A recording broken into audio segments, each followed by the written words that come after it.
there is also a more direct impact on users. Users choose the application that best meets their needs and that provides the best value to them. If I'm working on a research project that uses Skype to have project phone conferences, I'm unable to use the internet in the way that creates the most value to me. Or if I'm interested in content that my network provider happens to restrict, my ability to inform myself, educate myself, contribute to the discussion on the topic is reduced. And so without a rule that prevents blocking, we not only will get less applications, the internet is also generally less valuable to users in all different domains, political, cultural, social domains, the economy, everything. So that's the idea why we may need a rule against blocking. So second question, if we think we need a rule against blocking, do we also need to ban discrimination? And the answer to that is relatively easy. So discrimination means you slow down packets of applications you don't like, or you speed up your own applications so that other applications are at a disadvantage. And as you can easily see, if I can't block but I can discriminate, I just slow down the applications I don't like so much that they become intolerable to use. I mean, if you've ever used Skype on a really bad connection, you know that after a certain amount of delay, it's just not fun to use anymore. And so people will just stop to use the slowed down application.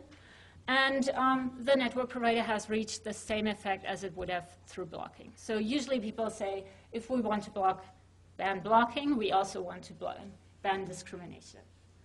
But then that raises a very tricky question, which is, how do we define discrimination? And I could now start talking for at least 30 minutes about the underlying issues here. The question that depends on how we define discrimination is the question of whether the network provider has to treat every packet the same, or whether it can actually treat packets differently depending on their needs.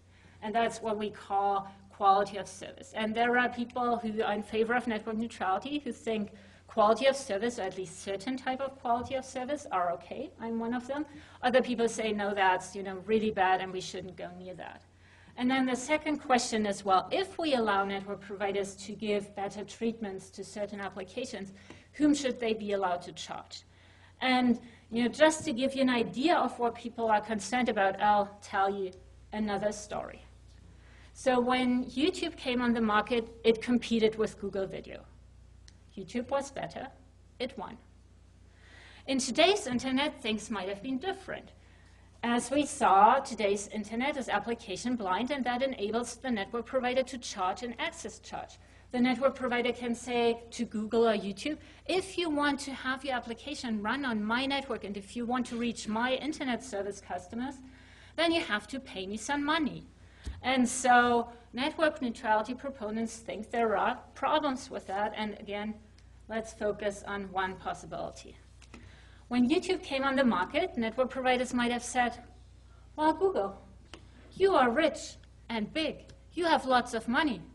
Why don't you give us some of that money, and we'll give you better transport? Imagine Google pays. Suddenly, Google is so much better. Not because Google Video is a better product, but because Google is rich and Google was able to strike a deal. In such a world, network providers decide which applications are successful by deciding who gets the deal. And suddenly network providers and not users decide, pick winners and losers on the internet. So pick winners and losers on the internet. Who is the person who should do that? That's something you'll hear a lot in that debate, and so I want to spend a moment to talk about the two aspects that were relevant to this story. The one aspect is, who gets to pick winners and losers, and I'll talk about that second. The first aspect is most people think that allowing network providers to charge access charges, to charge application and content providers for better transport, will reduce the size and diversity of the innovator pool. It will enable less people to be innovators, and they will be less diverse. And the underlying idea is, as you saw, Google, in our example, got the deal because Google was rich and established, and YouTube was new. And even in a world where we might have forced the network provider through regulation to offer quality of service to both, to YouTube and to Google Video, there are lots of reasons to assume that YouTube wouldn't have been able to pay. So the idea is that allowing network providers to charge content and application providers effectively disadvantages low-cost innovators, those people in their garage, people who can't get venture capital but then go on nonetheless because it's cheap to innovate on the internet, that these people will be prevented from innovating, and the only innovators that are left are the big established companies like Google or Yahoo or Amazon or the network providers. So what's the problem with that? And I could give you the intuition, and the idea here is that if there is uncertainty, then having more and more diverse innovators gives you more and better innovation than having a smaller group of innovators. And this innovation will also better meet user needs. And the idea here is that if you have more and more diverse innovators and there is uncertainty, we don't really know which applications will be successful. And so having many different people try and find out is actually the best way to find out.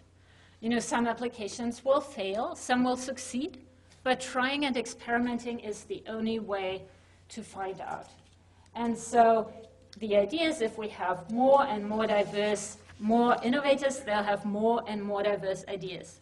Think of Jeff Bezos. He looked at the internet and saw a giant online bookstore. Tim Berners-Lee looked at the internet and saw the World Wide Web, and so on and so on. The other idea is that a larger group of innovators will also realize a larger amount of the applications or the ideas that are known. And we know from research that different types of innovators find very different applications successful. So startups may have an incentive to realize ideas that established firms wouldn't pursue. And the internet gives us great examples of that. Think about it. The music industry wasn't revolutionized by record companies. It was Napster, a startup, Kazaa, a startup, BitTorrent, a startup, and then iTunes, Apple, which wasn't in the music industry. Online bookstores by Amazon, not Barnes & Noble.